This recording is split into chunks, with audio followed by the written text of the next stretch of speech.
bonjour.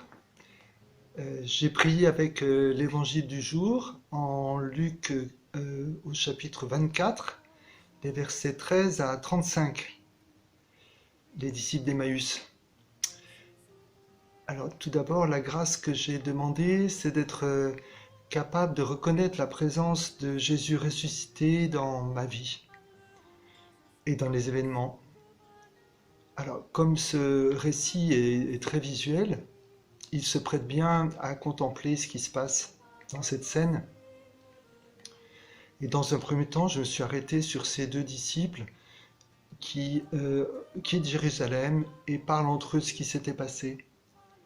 Je me suis arrêté sur le poids de leur accablement. Voilà 3 jours déjà, tout est fini. Puis dans un deuxième temps, j'ai contemplé cette irruption douce de Jésus, tandis qu'ils s'entretenaient et s'interrogeaient, Jésus lui-même s'approcha et il marchait avec eux. J'ai été particulièrement touché par sa pédagogie.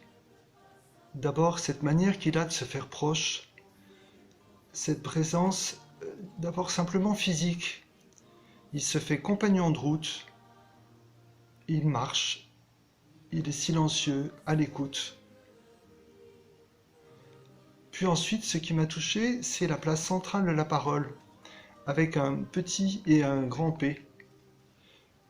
Cette invitation à mettre en mots. De quoi discutez-vous? Quels événements?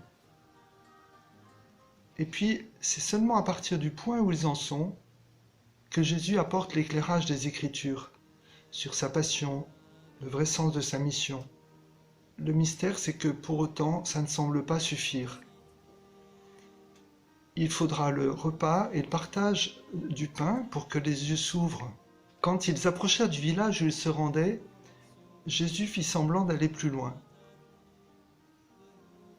Ce qui m'a frappé, c'est que Jésus ne s'impose pas. Pour se révéler, il sonde le désir des disciples d'aller plus loin dans cette rencontre. Et j'ai été rejoint par cette demande instante des disciples.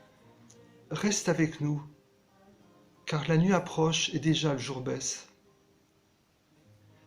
La nuit de ces 3 jours de deuil qui pèsent encore sur les disciples. La nuit qui pèse sur nos vies et sur le monde dans ces temps difficiles.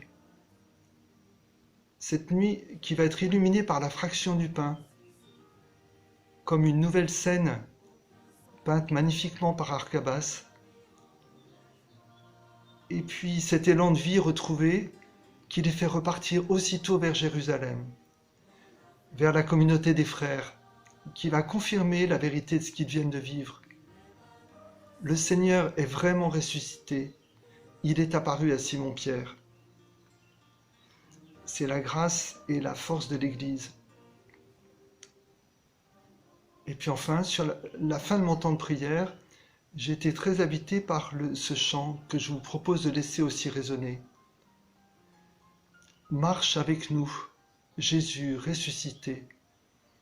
Partage nos chemins, nos doutes, nos blessures.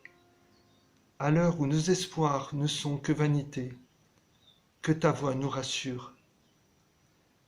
Bonne prière.